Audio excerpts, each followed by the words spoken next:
Is it an alarm? Is it a fire alarm? No, it's a vote.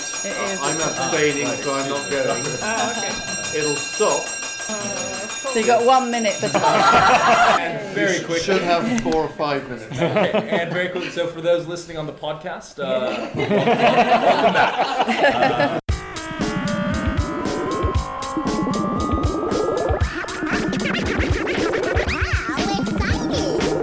Hello everyone and welcome to the EdTech Podcast from a foggy London. First up, the usual announcements. Thanks to the 23 people already signed up to the EdTech Podcast pop-up drinks out at Web Summit, including guys from Education First, QS Uni Solution, Full Fabric, School Apply, Blipper and Codio. If you know people attending Web Summit who would like the chance to congregate for some EdTech drinks, please feel free to share the Eventbrite link searching for the EdTech Podcast pop-up.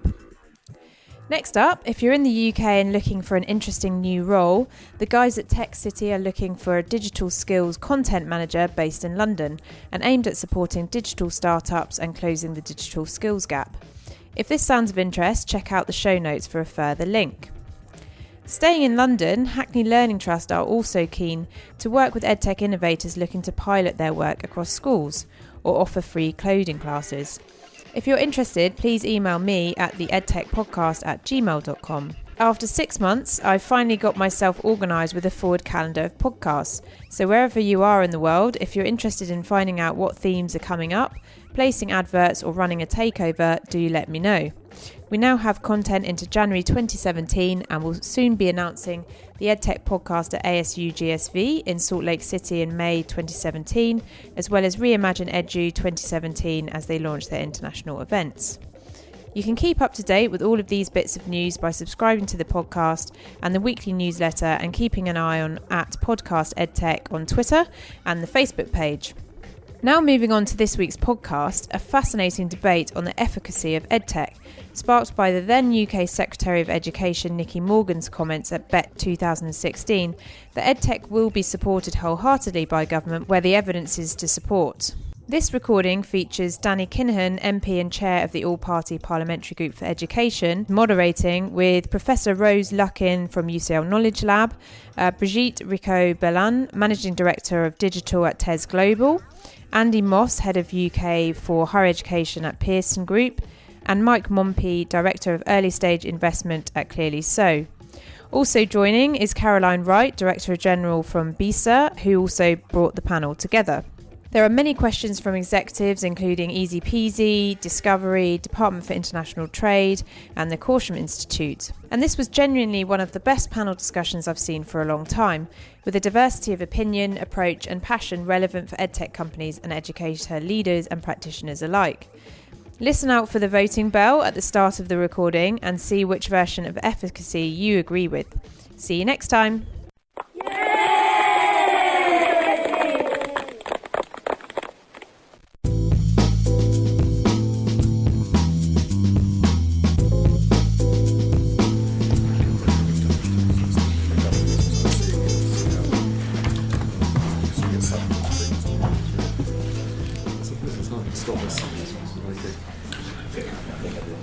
Good afternoon or good evening, everyone. I'm Danny Kinahan. I'm a student from South Antrim. Any friends of mine 4 or 5 years ago would have thought, Danny and education? But I had 3 years in the Northern Ireland Assembly. I was Deputy Chair of Education there, and now chair the All-Party Group here, and with the help of BESA and others. My whole aim is to try and get the All-Party Group to help formulate policy, pull matters together for the ministers and others, and therefore I thoroughly enjoy it. But being Northern Irish, despite this voice, we're all thinking he doesn't sound Northern Irish.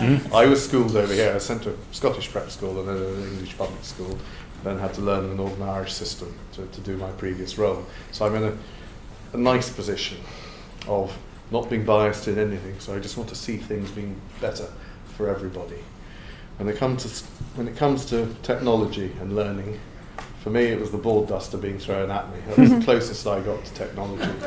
Wake up Kinahan when I was at the back, but then going with my children to see schools and suddenly seeing how much the technology had changed, and whether it was whiteboards or the use of DVDs and nowadays in all the different ways they're coming. I'm fascinated to see what's going to be said and put forward today, and I have one company in Northern Ireland who I've been talking to who also have been pushing matters, so I'm very, very keen to find out what's being said today and to get your questions. Now, they all were asked to speak for 5 minutes. I'm afraid this morning when I looked at an hour and I thought, if I give them all 5 minutes, you'll only get, if you're lucky, 30 minutes. So I've asked them to try and speak for 3. But can we all the way through try and keep questions short and sharp? When they've finished speaking, then I'll take groups of 2 or 3 questions at a time and then ask you to answer them, and then we'll try and gather everything together. But thank you very much, but please sort of respect everyone, respect the order that we call people to speak, and I look forward to hearing. And if we could start Lovely. with yourself, Thank you. please. So I'm Caroline Wright. I'm Director General of BESA.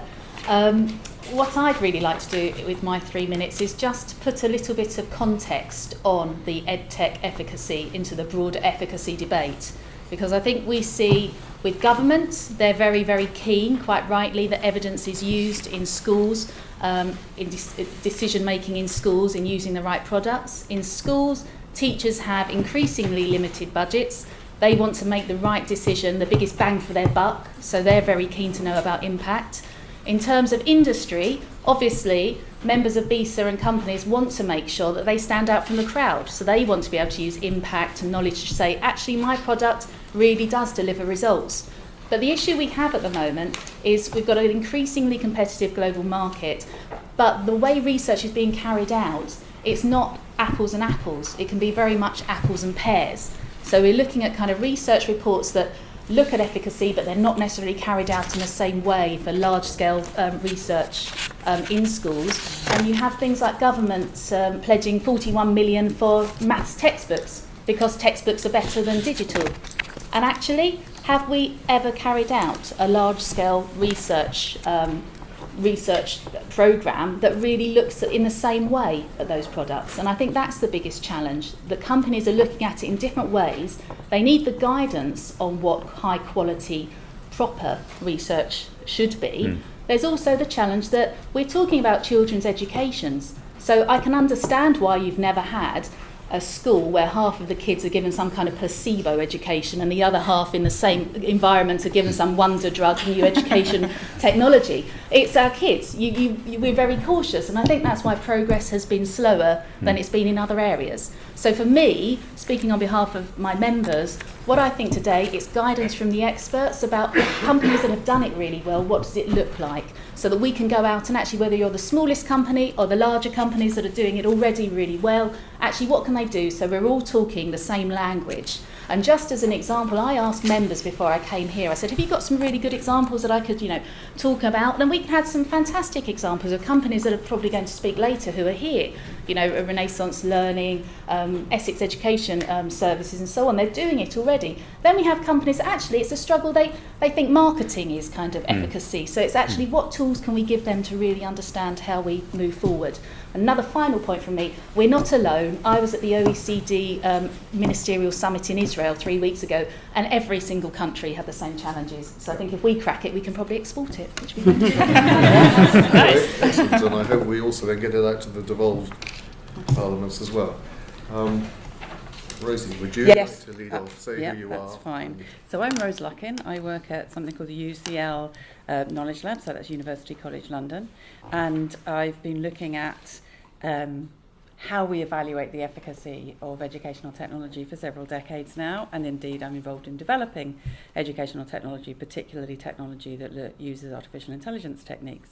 So the question that we were posed by Nikki Morgan was, where technology is evidence-based and outcome-driven, where it really works, we will back it all the way.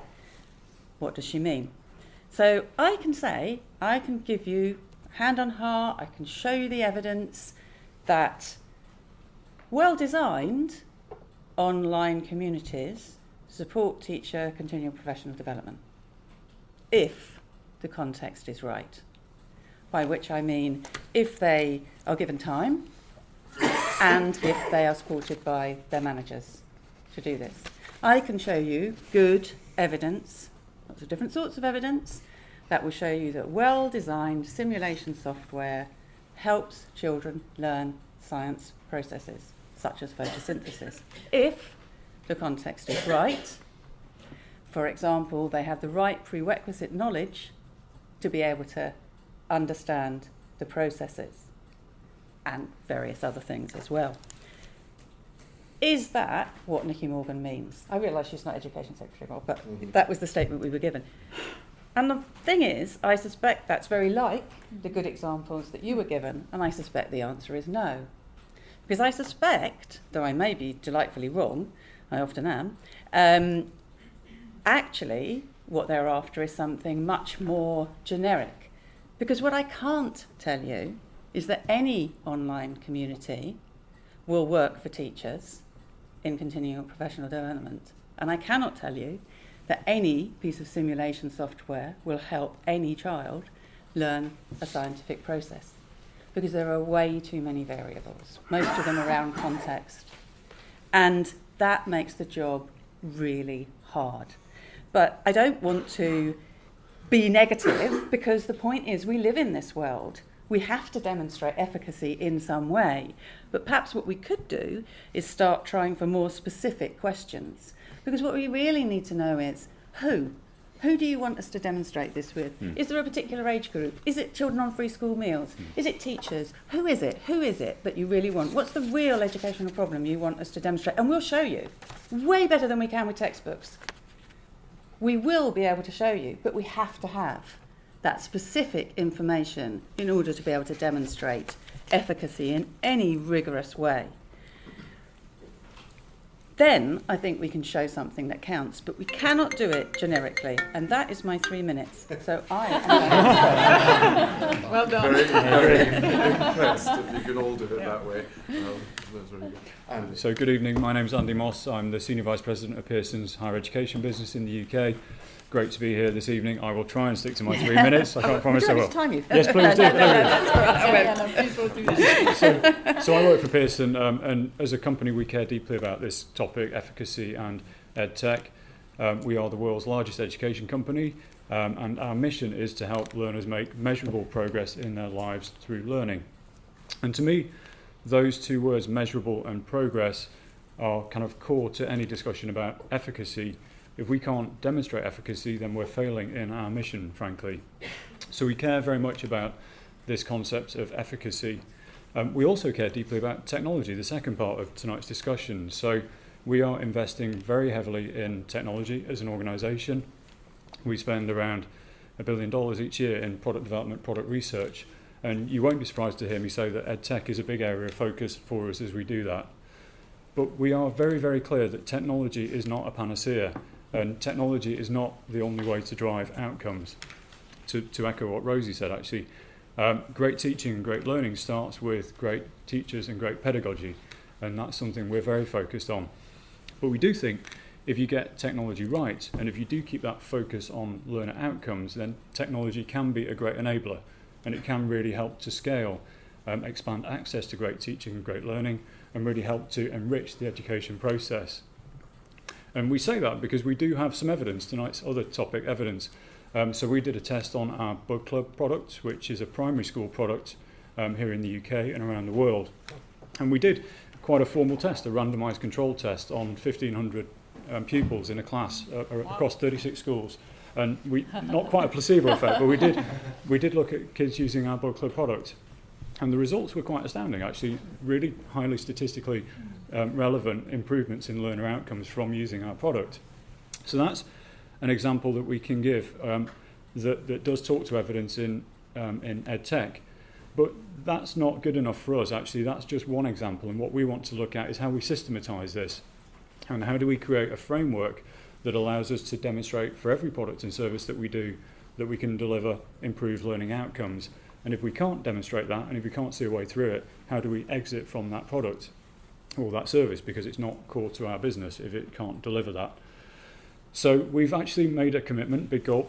By 2018, we will report publicly alongside our audited financials. We will report audited efficacy data for our products and services, and this will be independently verified. So, as you can imagine, there's a lot of work happening to make that real.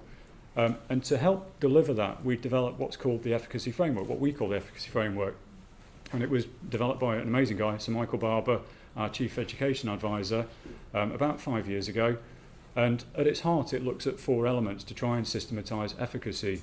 So the first is clarity around the learning outcomes that you're trying to achieve. So are we clear what we actually want to achieve for the learner? Sounds so obvious, and if you don't do that, it's a bit like getting in a car and setting off without actually knowing where you're trying to get to. So being really clear from the outset, what are the outcomes you're trying to achieve? And we do that in different ways. We run efficacy workshops or outcomes workshops. We run kind of control groups and run various kind of models to look at different forms of outcomes and how they apply to products and services. The second element, once we've done that, is to attach metrics so that we can measure how we're doing and we can actually track progress and see that we are making progress against those outcomes. The third element sounds really boring, but it's all about planning then, implementation. So implementing with fidelity and making sure we actually do and we set this up, the product or the service in the right way to deliver those outcomes and deliver the data to measure it. And then the last, and my last point really, is the critical piece is around capacity to deliver. And this is so important when we talk about technology in particular. So making sure that we do focus on change management alongside the product or the service. Because we see it time and again, teachers are teaching kids who were born digital and they weren't, and they're afraid, as I am with my kids. My kids are much better on technology than I am. And so, unfortunately, the technology stays in boxes and it gathers dust, and we've seen this in countries in the UK, around the world. So our job is to equip the teacher, actually, to make sure that the teacher can see how and when and where best to apply technology to enrich that great teaching, that great pedagogy that they're responsible for, that they're delivering. And technology can help them, but we have to help them because there's so many different products with different claims. So helping the teacher to understand and not be afraid of the technology solution that you're offering is crucial. So they're the 4 elements of the framework. To an earlier point, we are very clear that we haven't got all the answers at all. When we published the framework, we actually called it the Incomplete Guide because we just know that this is such a big topic and we can't solve it on our own. So engaging with all parts of the education ecosystem is crucial to us because we are a big education company, but we're tiny in the education world in the scheme of education. So it's by engaging and by working and by learning together that we can hopefully achieve our mission, which is to help learners make measurable progress in their lives through learning. So I'll stop now, but thank you. I'm looking forward to it.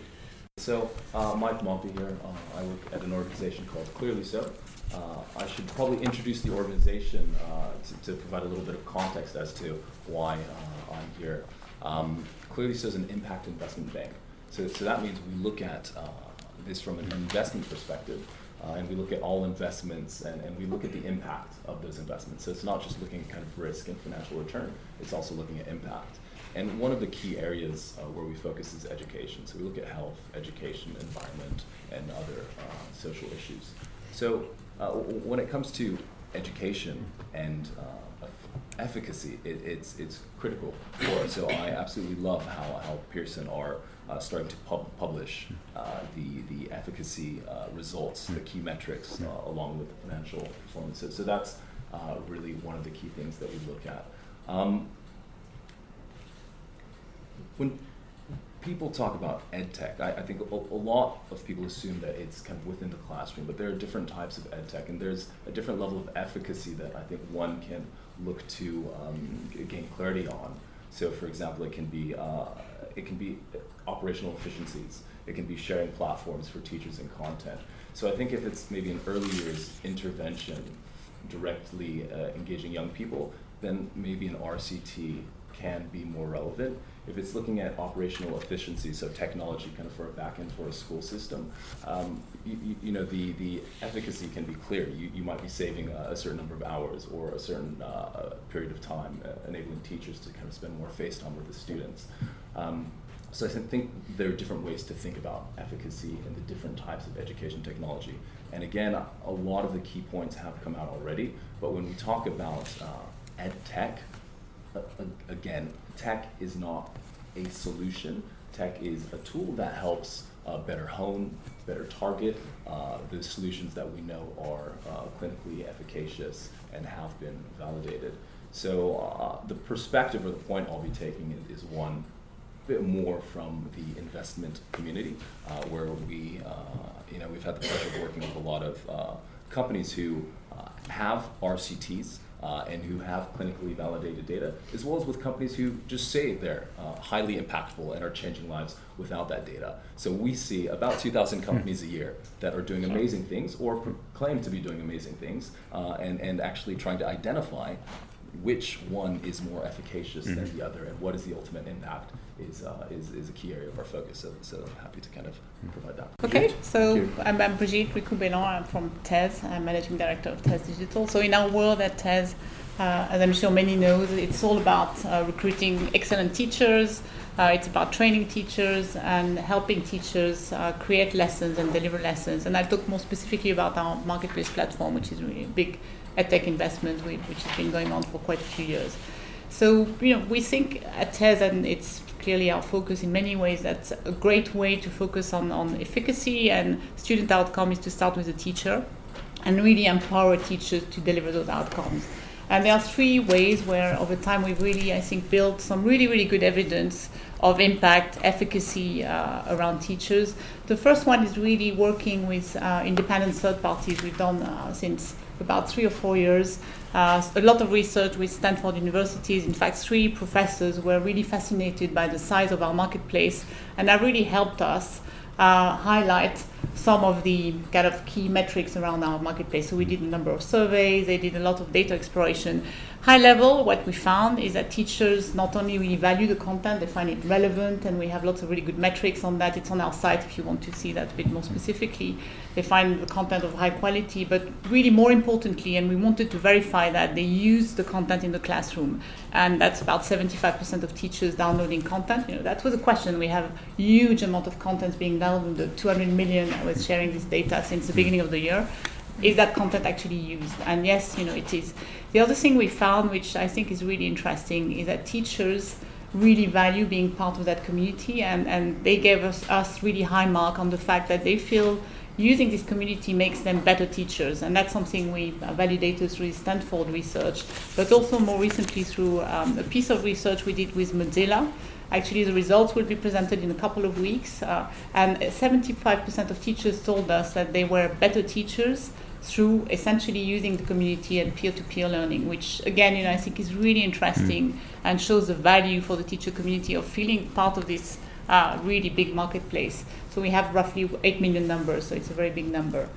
I think the other domain around evidence and efficacy is really what I would call social proof, and it's really derived on data and some of what I would call the intense engagement we have on our platform. So I've shared a few numbers, but I always like sharing this story of this wonderful authors we had on our platform. She passed away recently. Her name is Bev Evans. She was a special need teacher.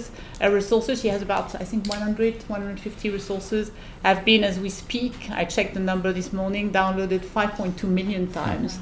And used over 200 countries. I think the numbers speaks by themselves. And if you add to that a very, very substantial number of reviews we get on the platform, that's also something which, for us has a lot of value. And lastly, and I think it's slightly more intangible evidence in a way of efficacy, but it's really about what we call at TES making the space to teach. We believe that by giving more time to teachers, and I think there are lots of research around how much time teachers spend planning lessons, and recently the I think independent workload group established about 9 hours. There are some OCD studies which shows about 7 hours, but it's a substantial amount of time. So we believe if you are able to give back some of that time to teachers and essentially enable them to do other things, and very often we believe it will be being better teachers and spending probably more time actually teaching, more time in the classroom. That's also something which is really helpful. So I would say our evidence story is really all about empowering teachers and helping better outcomes at that level. And again, lots of evidence, tangible, I think, and intangible. And it's a hard, I think, topic in many ways, and it's about constant learning and sharing and learning from each other. So it's still work in progress in many ways. Thank you very much. I now over to you with your questions. I mean, I'd love to hear some examples when you're answering as well, although I assume everyone in the room knows what we're talking about. But I see most of it seems to revolve around helping teachers but on the other side, of course, are the parents and the pupils themselves. But it's now over to you. So who would like to start me off with questions? The first question was from Becky Sage from Interactive Scientific, which asked, how do you start to test efficacy before your product is fully developed? I can certainly start on that. Okay, 3 things. First, you can look at existing evidence about how immersive environments work well, and I'm guessing you've already done that, but that's your starting point. So you start with that. Second, you make a decision about what it is will demonstrate success for you. Now, we talked a lot about learning outcomes, and personally, I don't think they're the things that you should be looking at in an ideal world. We're not in an ideal world, and that's what counts here at the moment. You have to look at them. But you need to demonstrate what it is that's special about your product that means that you get those learning outcomes. I would not suggest a randomized control trial, because that will only tell you a very generic, for an average, everything being equal, which it isn't, it works statistically significantly or not. It won't really tell you what is special about what you're doing, your unique selling point of your product or service that means that you get that learning outcome. So, and you need that if you're going to improve your product. So it's not just about, yes, it improves the outcome, it's about how it does that, which means you need to look at tracking. And my third point, very, very shortly, is that we are due to start a project at the Knowledge Lab precisely to help people like you, to give people advice about how you design a good pilot study and a good evaluation. So they're my 3 practical tips.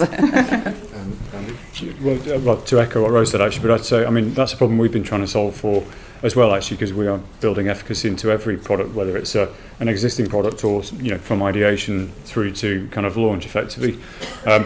I'm biased, but I would say the framework and we apply different levels of data, actually, and data kind of standards, as Rose says. I wouldn't recommend RCTs, for example, and as we go through the kind of early stage from ideation to kind of MVP, minimum viable product, we're looking at, are we absolutely clear, to Rose's point, are we clear what we mean by learner outcomes? I think that's crucial, actually, because actually what are you trying to solve for, and are you crystal clear?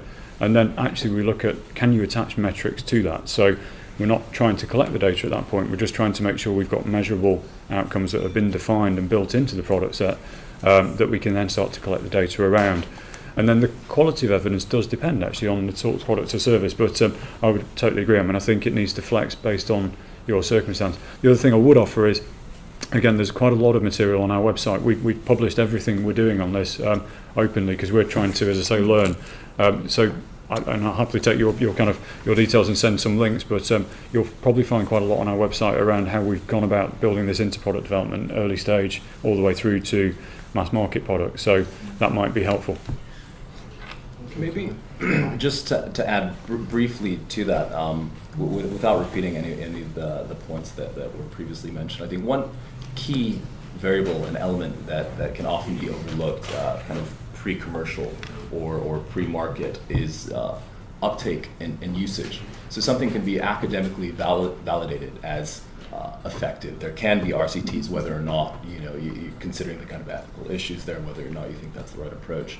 But if people don't use it, then it can be as effective as you'd like. But in reality, it's not effective, and it's quite ineffective. So I think one thing that you can get ahead of the outcomes, if it's kind of based on academic evidence, but prior to kind of commercializing, is what's the usage? So what's traction? What's usage? Are people using it? It depends if it's optional or if it's baked into the curriculum. But that's a key element that I think is often overlooked, and it's a bit maybe too commercial or too straightforward, but it's certainly one to consider for anyone who is launching a business or looking to have an impact. The next question was from G. Lee, Managing Director at Plum Innovations Limited, who supports schools with IT technicians. He asked, given his technicians are on the front line of integrating EdTech products in schools and receiving all the feedback, how could they support vendors on their efficacy development better? I'm not a vendor, so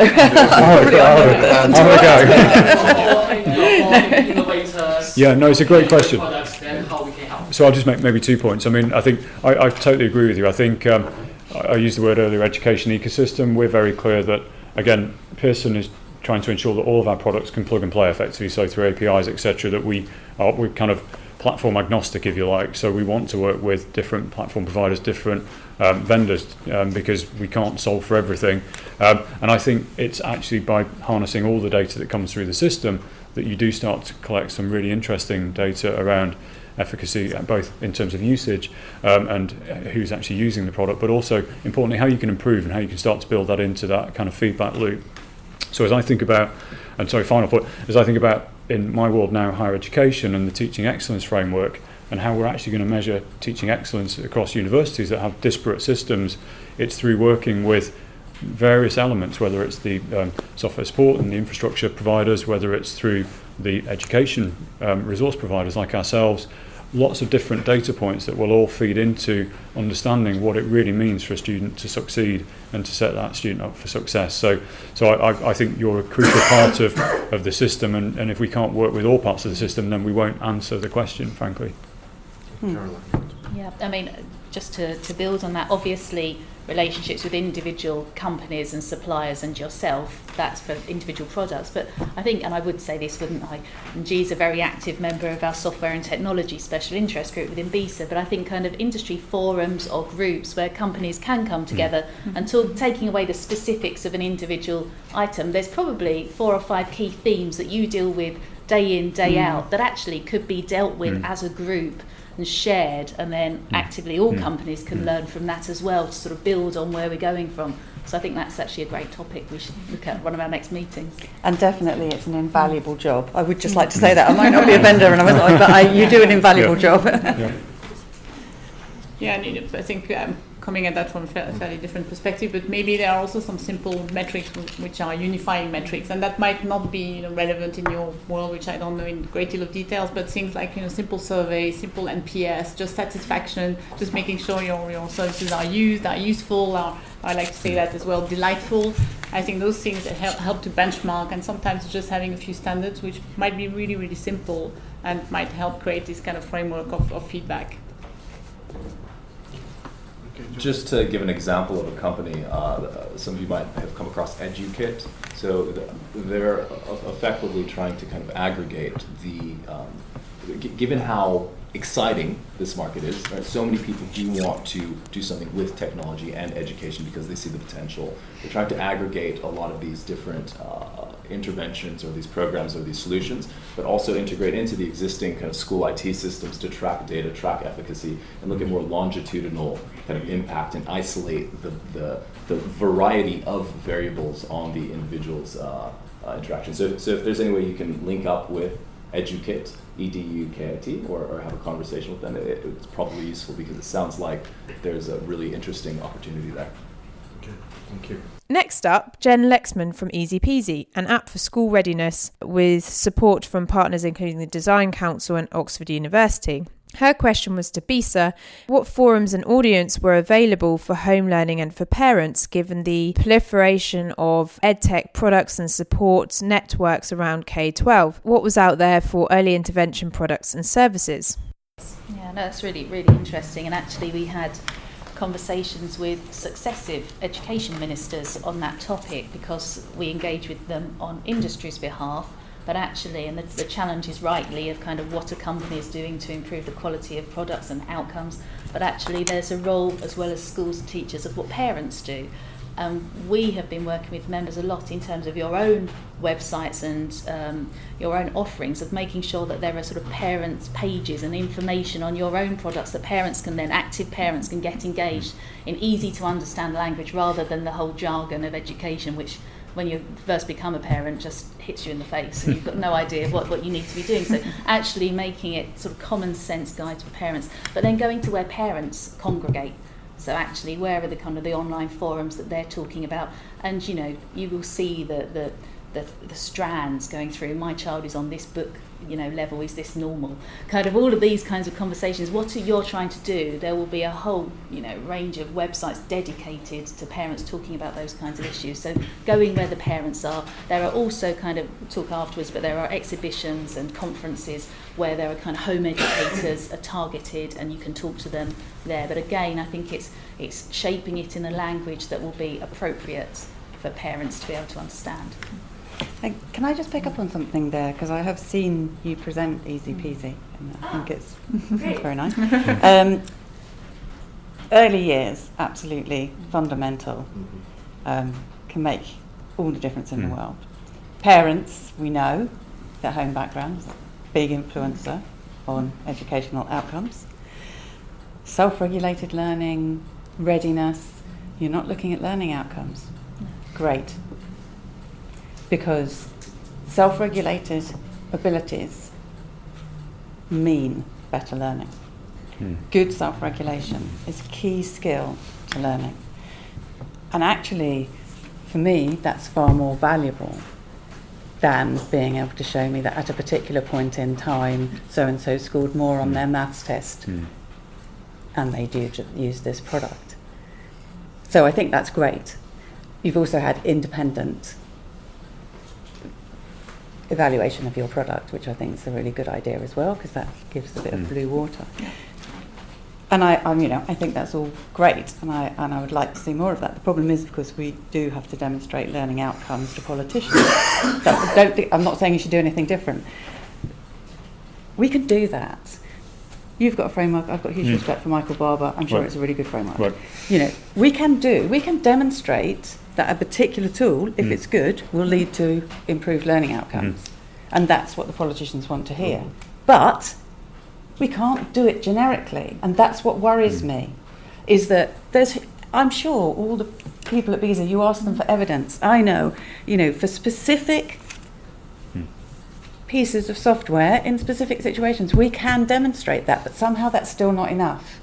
I actually think what you're doing in the long term will be more important, because we will start to look beyond learning outcomes, and that's when those skills, those metacognitive skills, will be recognised as being far more important, because they'll be more important in the workplace, but they're also more important in terms of learning maths, physics, geography, whatever it is. Yeah, and I wonder if one of the reasons that they're still struggling to be taken as seriously, or why they struggle to be the focus of attention on results and outcomes, is precisely because of this issue of the apparent difficulty of measuring. Yeah. And I think there are ways that you can do it. There are. And like I said, before we got to the stage that we're at now, we were running our own tiny randomized control trials with 30 parents in a local school. We use an online tool to randomize them. We used very short surveys that we didn't overwhelm the parents. But I think that would be a problem larger scale, because what are you giving the control group?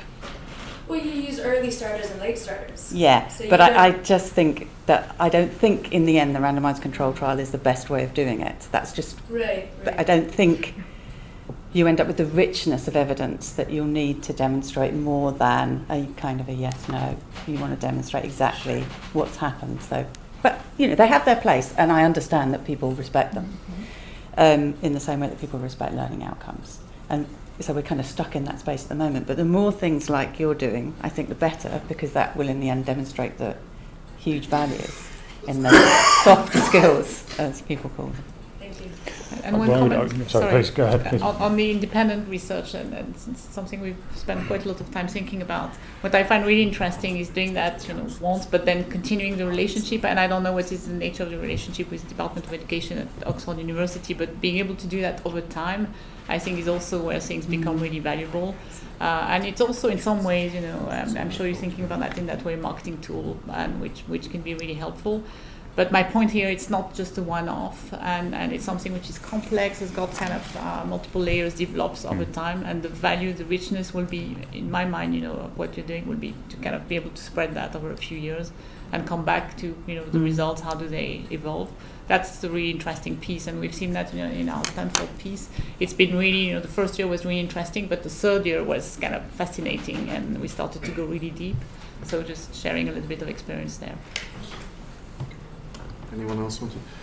I'm quite fascinated with that. I realise from a politician's point of view, we need is to take something like that on board and get someone to do a pilot study and get it fully assessed and work through, whether that is the council or going through the multi-academy trusts or finding another. But it's something I'll talk to you about to see if we can open the door. But there might be 20 of you in here with good ideas. But we do have to look at things. We in Northern Ireland produced new tests a few years ago. Came in and they didn't pilot them properly. They misfired on the first day, and as politicians we had everybody grumbling because the parents couldn't understand how to help their children, and the children couldn't understand, but when they actually got their results, different children were coming out top because they were better with the technical skills than the ones from before, and so a whole lot of issues came out of it. We're trying to get better pilot studies done next time. Anyway, I suppose I've got one there, and then I'll come to you, sir. The next question was from Martin Byron, Managing Director at Global Vocational Skills Limited, who first of all recognised the slightly isolated voice of vocation, again with the proliferation of K-12 support around education innovation, but also asked, what do we do to hold people's hands and to encourage change, and where is that optimum point between digital approaches to education and more traditional approaches? I actually care deeply about the vocational education because I'm a trustee of UFI, and if you're ever looking for funding, and I suggest that you might like to look in their direction, by the way, I taught in further education before going into university, and it is a really difficult thing. And what you said to me right at the start, said to us right at the start about learning analytics and marrying in with what Brigitte was saying about longer term, which is part of my problem with the RCT approach, is in that sector, there is exactly what you're describing, a tendency not to see the technology as an enabler. But people come at that with lots of different views. Now, if you have good learning analytics done across data sets collected over time, you can then probe that data to be able to demonstrate more than one thing, and therefore to be able to demonstrate a different range of answers for people who are asking different questions or have different problems with why it's not an enabler. So I would definitely encourage you to go down that route and to think about what the variety of audiences within your vocational sector is, and look at how from the same core data set you can use different learning analytic probes to address those issues and use the data cumulatively, so you're collecting it all the time so it grows. So I'm a huge fan of vocational as well, I have to say, because I'm not even sure what vocational means these days. I think blurring between academic and vocation. But Pearson, for example, we design and award the BTEC qualifications and the higher nationals, which quote unquote are vocational qualifications. And maybe just to blend and marry the earlier points as well. What I think is fascinating, really exciting about BTECs is when we talk about learner outcomes rather than learning outcomes, and BTECs really test and are designed to encourage problem solving, collaboration, teamwork, alongside other quote-unquote traditional academic kind of disciplines. So I think they do marry and maybe talk to some of the challenges you're facing about what's perceived as skills, actually. But in terms of the point around resistance to change, I agree with Rose. I mean, in some ways, as I said earlier, I think a lot of the resistance comes from fear, actually, and that's understandable because it's either a fear that you don't understand the device, or your students, your learners will understand it better than you do, and therefore you've lost that ability to teach. I think we have to change that model, and I do think blended really helps to flip that model, actually, so that the relationship between the teacher and the student really changes, actually. I saw an amazing video recently from a tutor in the US using some blended learning products, and he was saying actually what's happened is my role has now fundamentally changed, and I'm actually learning with the student, and it's become a much richer deeper relationship. So I think blended is a way to start to kind of break down those barriers, but it has to be accompanied by change management. Again, back to that point, this is not something that's going to happen on its own if you have that resistance to change. So I think you have to tackle it with that approach and isolate and understand the causes of resistance and then work to support them. So that's how that would be my advice. Only added some people who want to see efficacy, obviously bringing back to this whole debate, being able to prove that it's more efficacious is also going to help move people along. Okay, we've now got 3 questions coming in, so what I'm going to do this time is get all 3 questions. The next question was from Vipul Bhargava from the Department for International Trade, who stated that he feared being asked why the UK would be focusing on EdTech when, given our standings in the PISA rankings, those who perhaps did not have such a digital approach to education were doing better, and was our focus on EdTech an attempt to fast-track our way up the PISA rankings? What were the panel's opinions on this approach? The next question was from Lewis Bronze MBE, founder and director of content at Discovery Education, who asked, given his 20 years in education technology, do we really believe Nicky Morgan, and turned the whole idea of efficacy on its head, pointing back towards government in the sense that when and if efficacy shows that education technology works, will they really back us all the way, and where is the evidence to suggest they will do so? Next up was Richard Mail, Director of Research and Innovation at Corsham Institute, who asked, are we doing enough to protect the data and privacy of our students? Gosh, I'm rather regretting having tried to group 3 questions like that together. So who would like to start me on the end goal? What is the end goal? Could I start with the data one, actually, because I think that's a really important one, actually. Okay, go on the data one. So to answer your question directly, are we doing enough? I think now finally there's enough attention coming on this topic. I think it's a really important one. I work a lot with universities in the UK. I think they are very, very focused now on this issue, and I think we spend a lot of time talking about how we are securing student data. It's not addressing your point about pre-16, but I think there is a real light being shone on this, and I think it's really important, frankly. We are, as a company, consumers of a lot of data. We are very, very careful about how we use that data, and I think we need to hold the whole industry to that standard, and we have to hold ourselves accountable, because this is potentially, well, it could undermine all the efforts if we get this wrong. So I think that focus on data privacy is crucial. I think it's great you phrased it. I think, if I can just add in that 30 years ago, when Pearson's was selling educational equipment, it would go into the school and be given out to. Whereas now, and I would say that a lot of teachers aren't technology aware, so to speak. Use that app because it's free. Well, we all know it's not free. Yeah, exactly. So it's about what role does there need to be an overarching governing entity that actually has some form of verification on software which actually says yes, it complies with a set of morals and principles. That it's not just about how the entity manages data; it's about how it's actually going out to this wonderful cloud. Sorry, going out to this wonderful cloud, but it could be over in AWS. What are they putting around their element of protection? I'd like to have Can I get Carol? Yes, sorry, Carol.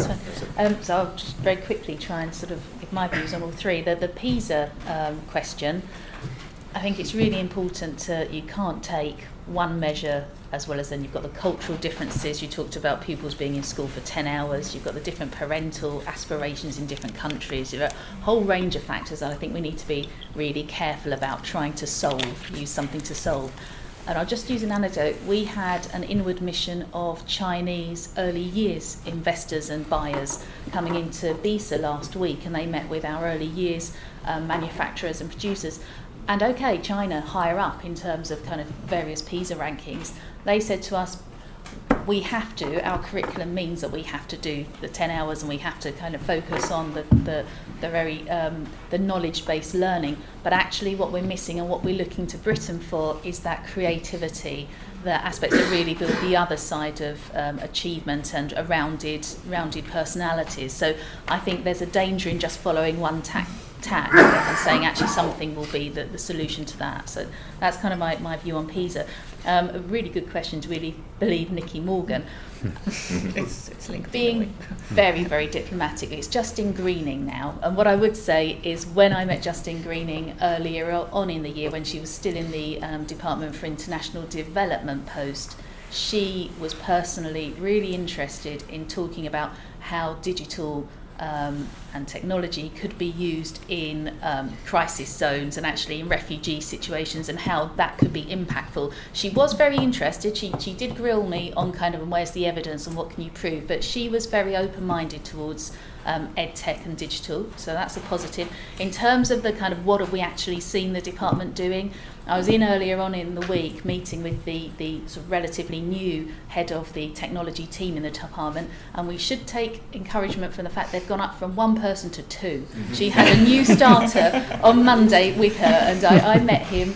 So, they've got to kind of, they've increased their numbers, and they are planning. Some of what they were hoping to announce was obviously delayed somewhat by some of the other events of the summer. So they're hoping that, I think, digital strategy and an EdTech strategy should be with us shortly. So that's that. On the privacy, really, really important issue. And for the first time, we carry out ICT research. How do schools use ICT, EdTech? We've been doing it for 25 years. Obviously, it's changed massively. We introduce new questions and areas into that research every year. This year, for the first time, we really looked at security, asking teachers and schools what their worries are, and it is obviously one of their top worries. So I think it's an area that's worth looking into in much more detail. As a separate focus for something, ideally. I'm going to do a quick answer to all three as well, if that's okay. Caroline's given you a brilliant answer on PISA about they don't have the other skills, but in addition, PISA are developing new metrics, collaborative problem solving. We didn't do that in the UK, but they are, and I know from talking to Andrea Schleicher that they're also looking at metacognition, and they will be trying to that. And then I think you'll see quite a different situation. And incidentally, China are investing big time in EdTech, so it may not be apparent in and in AI. So to add that, Lewis, absolutely. I can say it because I'm independent. Don't believe a word of it. What I do believe is that doesn't matter what political colour they are, every Secretary of State for Education believes they know about education because they went to school. And they think they have the ideal way of doing education, and they will invest in what progresses that. I do not believe they're interested in the evidence. Just look at what Theresa May said yesterday about grammar schools. Not in the least bit interested in real evidence, so she's asking for evidence. It's a very, very particular type of evidence.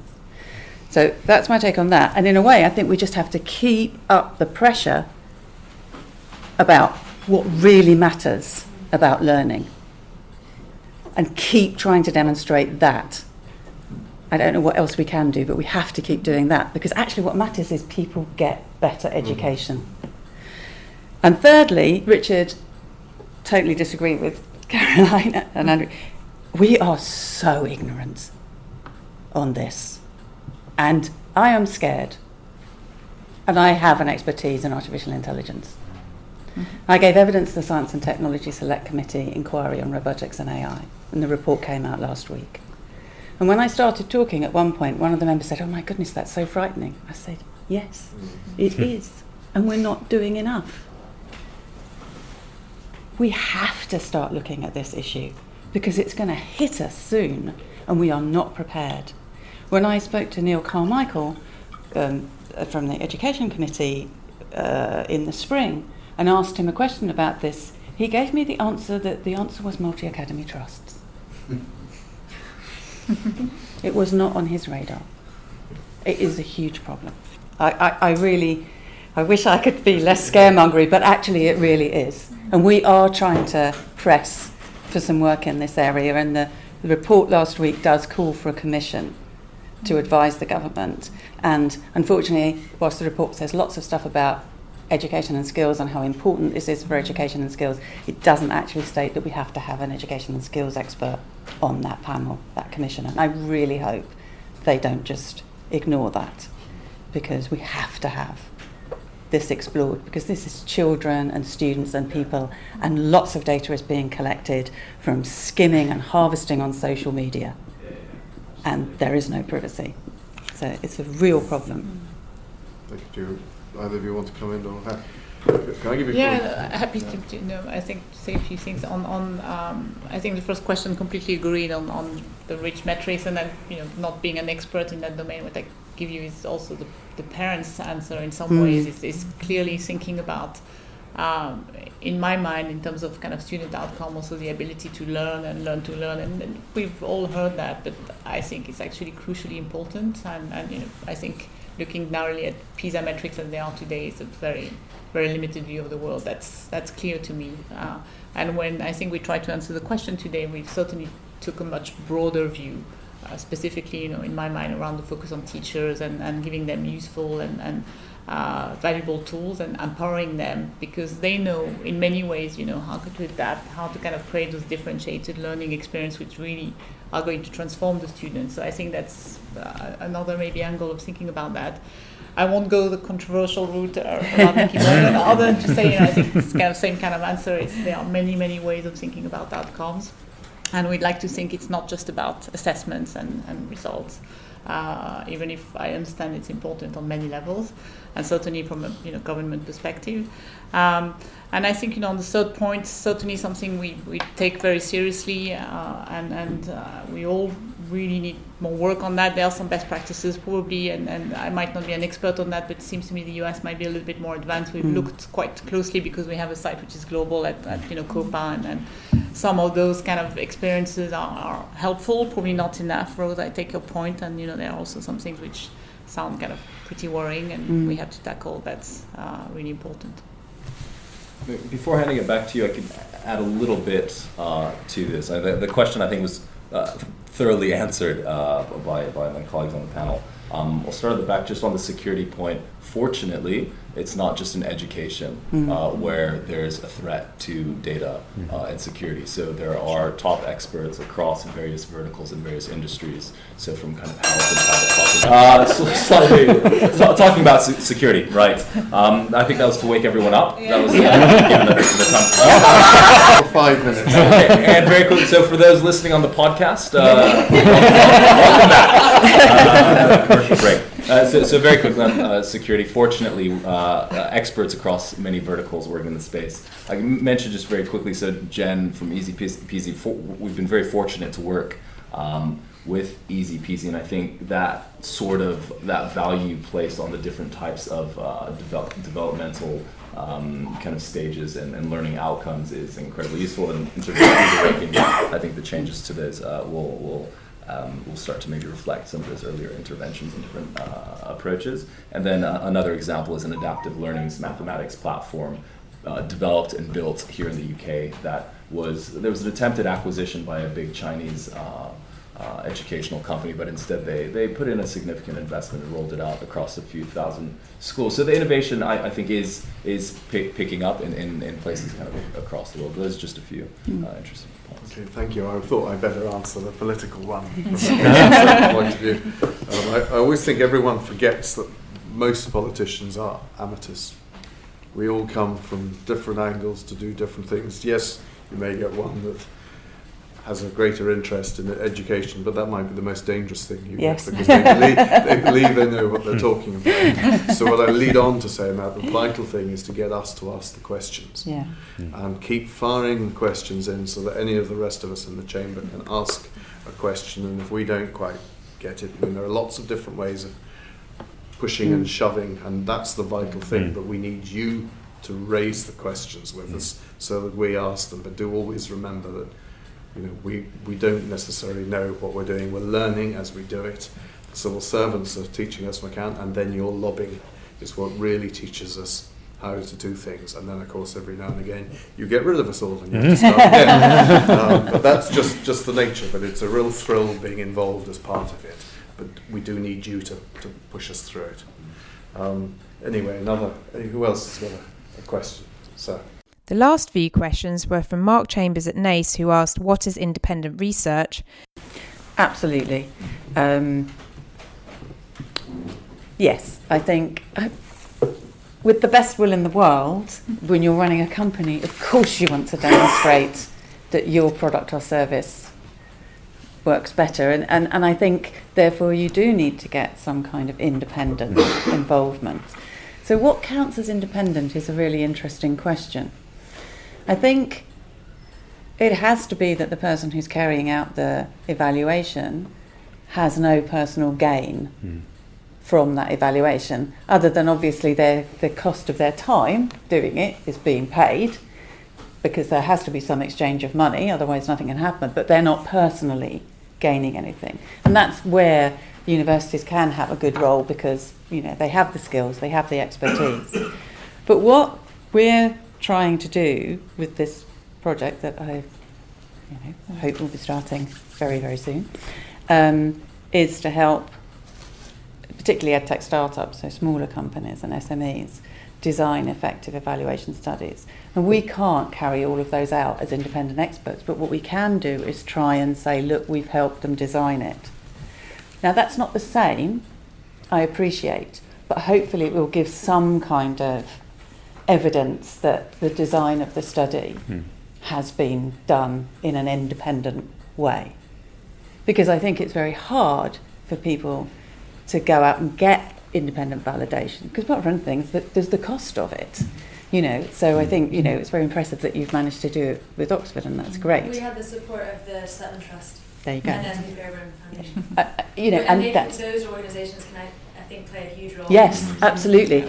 So So I think that there are different ways of doing it, but there has to be some, as they say, clear blue water, so that it can't possibly seem that there's any kind of benefit. Now, that's difficult, because you could say somebody like myself is biased because I believe that educational technology can be effective. But I was very careful. The first thing I said was well designed. So I'm only interested in demonstrating something that really does help. And I think that's true for most people in academia, because if we want to publish a paper about something, we are peer reviewed, and we would have to be able to demonstrate and justify to our peers that what we've been saying wasn't in some way biased. So I think it is possible to have independence, and I think we can also take it one step further for less cost, being realistic, by trying to do some independence in terms of at least helping with the design of studies, perhaps what's being measured, how it's being measured, and how it's being analysed. Could I just give the private, because obviously Pearson for-profit company, we stand kind of open to that accusation, I think, and it's great, Mark, you've raised it, I think, and so how are we tackling that? Because there have been people that say it's a cynical marketing ploy, and I think that's understandable, frankly. The way we're tackling it in two ways, truthfully. One is we are getting independent, audited verification of what we say, so it's not us saying it, it's being audited in the same way a company's financials are. You can debate how independent an audit of the financials is, but so we're getting third-party validation, if you like, through that. I think the most important thing, though, is how do we as a company act on the data, and if we can be seen, and we've already started to do this, if we step back from products because we can say, if we can show they're not effective, a company that's cynically trying to market would still push that product into the market, frankly. They would manipulate the data. We started to pull back. We sold a business last year because we said, actually, we can't demonstrate how this plays into educational outcomes. So I think watch how companies react and use the data, and if everything's positive, then I think you'd start to suspect something maybe isn't quite right. But so I think two things: independent verification, like Rose says, and different ways you can do that, and then how companies react to the data. So do you start to see them making some tough choices, frankly? I mean, from a politician's point of view, whenever we're being lobbied by somebody, we have to ask ourselves that question as well. Yeah, for sure. And certainly in my constituency, you'll have a company pushing for something. You've then got to check it out and find what specialists think of it. And so it is a question that's always coming through our minds as well. Anyone else want to?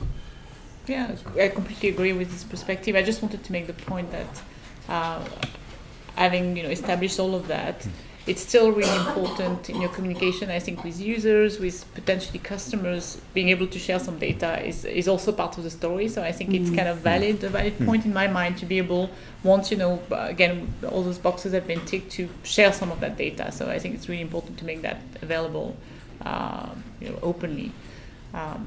Is my point. Any more questions?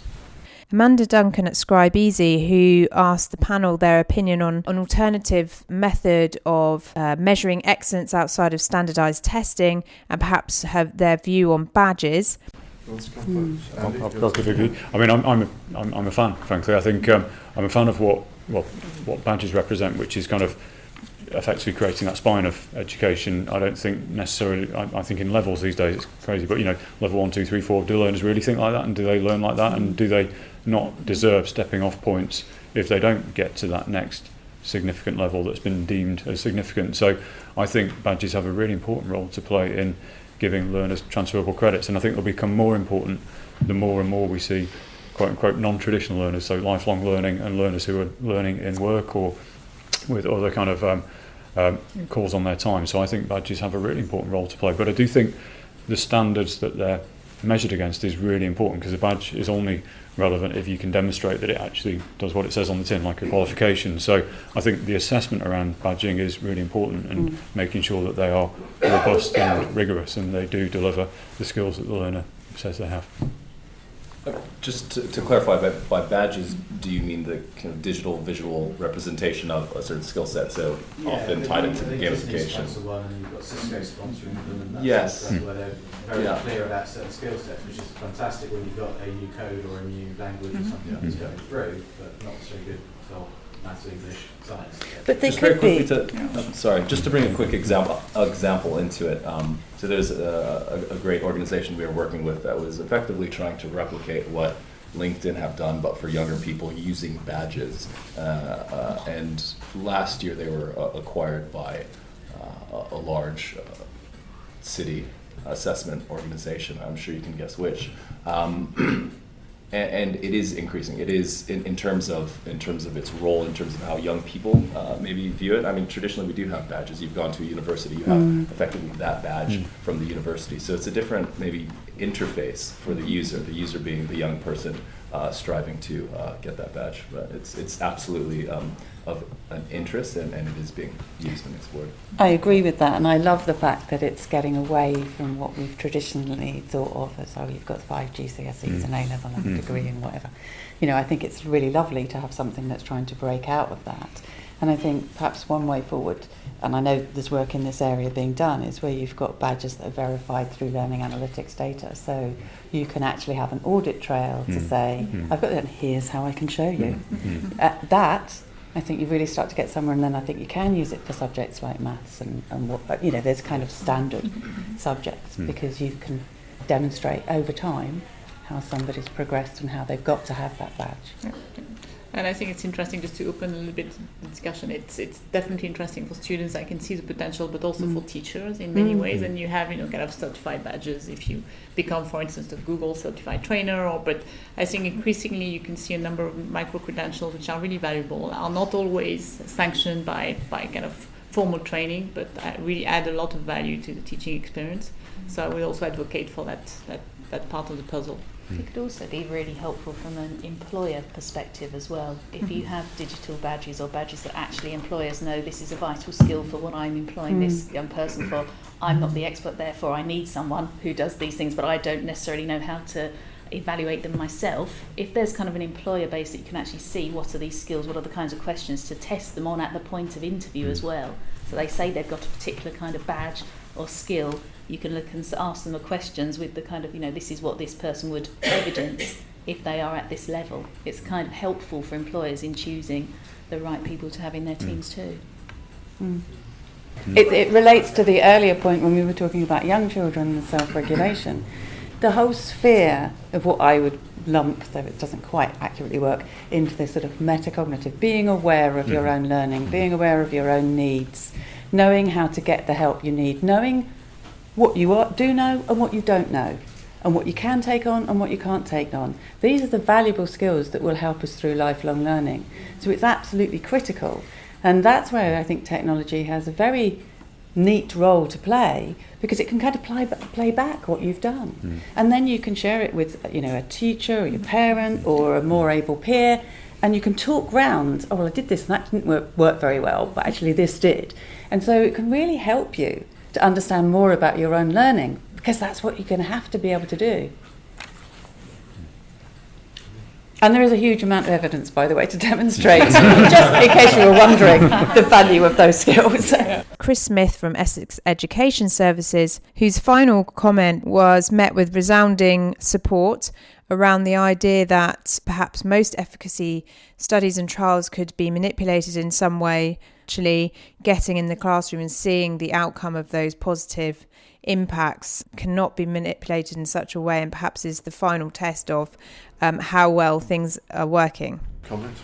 Yeah, I think we just all agree. Yeah, definitely. Well, thank you very much, all of you, for giving your time and coming this afternoon and for questions. But would you put your hands together for specialists?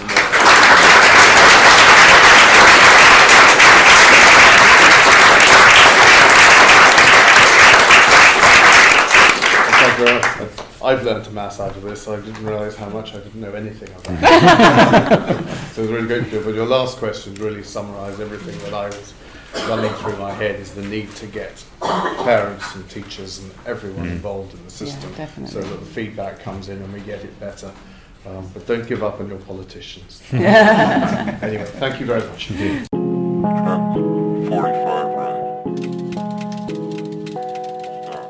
Thanks for listening, everyone. Next week, another debate on textbooks versus technology, recorded at the Barbican in London.